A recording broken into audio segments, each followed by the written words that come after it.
blue. Miles and miles of nothing but a cerulean abyss. Home to some of the largest and most mysterious creatures on the planet, and maybe the whole universe. From coral reefs, to the Marianas Trench, to the San Diego Beach, the ocean is inescapable. And that's exactly why you should go there. The ocean is an awesome place, home to some of the best creatures ever. Like, it has sharks, whales, fish, and it's also home to some of the worst, like dolphins.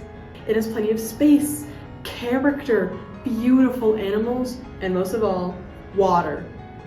You're gonna need a place with a ton of range of highs and lows to make the best spot for your research base.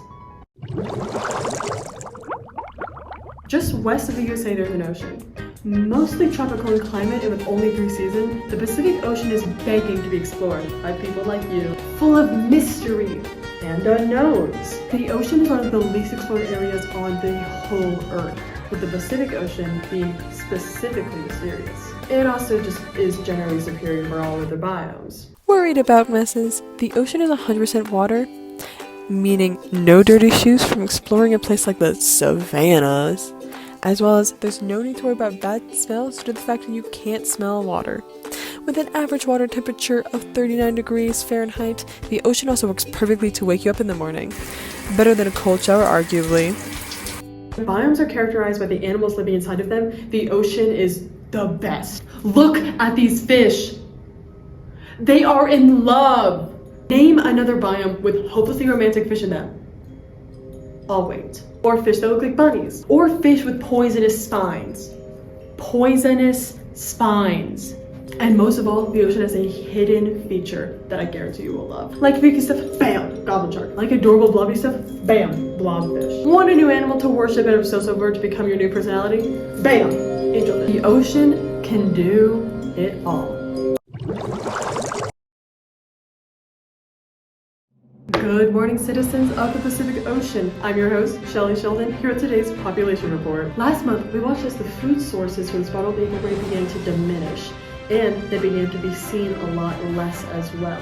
This is due to having an imbalanced female-to-male ratio, meaning they don't have enough females to produce as many babies as they did last season.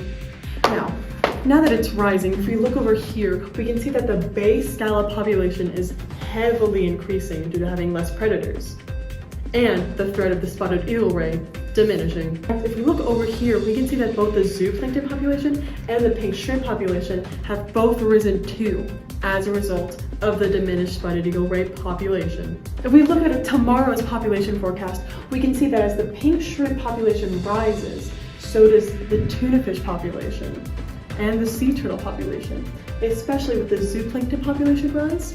All of these rising together eventually create this final stage, which is the rise of the predators that eat those things. What are these predators, you might be asking? Sharks, barracudas, and all other apex predators that just love when populations rise. As the shark population increases, it then doesn't have enough food at these lower tiers to support itself, meaning that these populations are all going to drop due to their predators outnumbering them, and eventually our top predators here are going to drop as well, meaning the entire ecosystem takes a step back, though it will continue to rise again. This is caused by what's called carrying capacity, which is the amount of organisms that an area can support.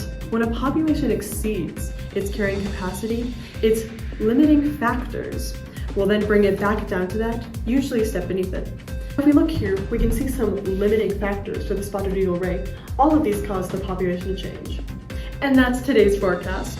Now, Shelly Sheldon with the news. Thanks, Shelly. This is Shelly Sheldon, currently reporting on the zooplankton situation. And as of today, all zooplankton have gone extinct. Don't worry, it's perfectly fine. No animals depend on them. Hold on. We were just talking about that. Okay, all the animals are currently dead. Just kidding, that was all a sketch of what would happen if all zooplankton would extinct. They're not actually all dead.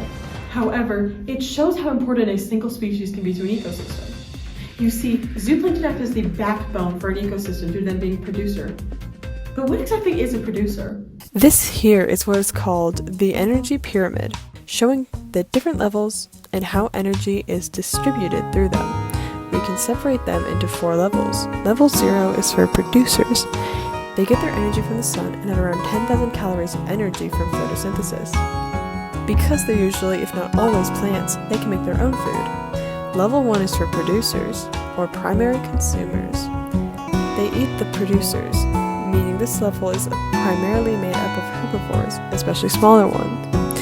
During the energy shift from producer or primary consumer, 10% of the energy isn't lost, meaning this level contains 100 kcal of energy. Level 2 is for level 2 consumers or secondary consumers. These eat the organisms from level 1, meaning this level usually contains bigger omnivores such as raccoons or rodents. Once again, 90% of the energy is burned and or used by that level, leaving 10% of the energy for the next, meaning this level has 100 kcal of energy. Level 4 is for the third level consumers, or tertiary consumers, which is primarily made up of vicious carnivores and or apex predators. Once again, these organisms eat and gain energy from the organisms of the tier beneath them, and as the final tier, they're left with 10 kcals of energy from the environment. Due to the scarcity of energy, this tier tends to have very few yet powerful organisms. We can eat many organisms. The ocean shows us this very curiously with such a display as this. The ocean has so many moving parts, it's hard to truly characterize all of the energy into a single pyramid, and this was honestly the closest thing I could get. But there are way easier methods to show energy transfer with a complex environment, such as a food web. The arrows demonstrate the energy transfer from one organism to another by the process of eating. Yep. In short, I spent hours researching, hours editing. I wrote a song. I made a tier list. I made a food web.